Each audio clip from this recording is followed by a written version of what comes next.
was Jack Ma speaking, and what was his general thrust here? What were the points he was making? Well, it's interesting. His comments came at the China Entrepreneurs Club. We've been showing a number of these clips, including the CITIC executive and before that, the OFO executive. But even in this crowd, Jack Ma is truly a star. He runs Alibaba, of course. They had the largest IPO of all time. As he took the stage, the crowd kind of surged forward. There were people who were taking selfies of themselves with the stage in the background.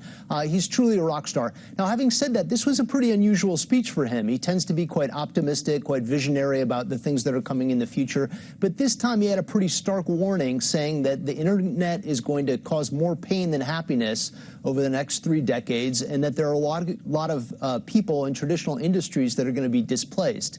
And he did this, he said, because in the early days of Alibaba, when Taobao was just taking off, he warned that that was going to displace traditional industries, particularly traditional retail stores, and nobody listened to him. So now as Alibaba expands into many, many other areas, he's trying to signal that there are rough times ahead for the competition if you don't understand how the internet and other kinds of technologies are going to change not just business, but government and education, all sorts of sectors of society.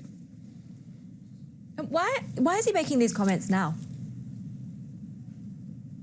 Well, it's interesting. Alibaba has actually had quite a strong year. Taobao has been doing well. Alibaba overall has been doing well. The share price is up.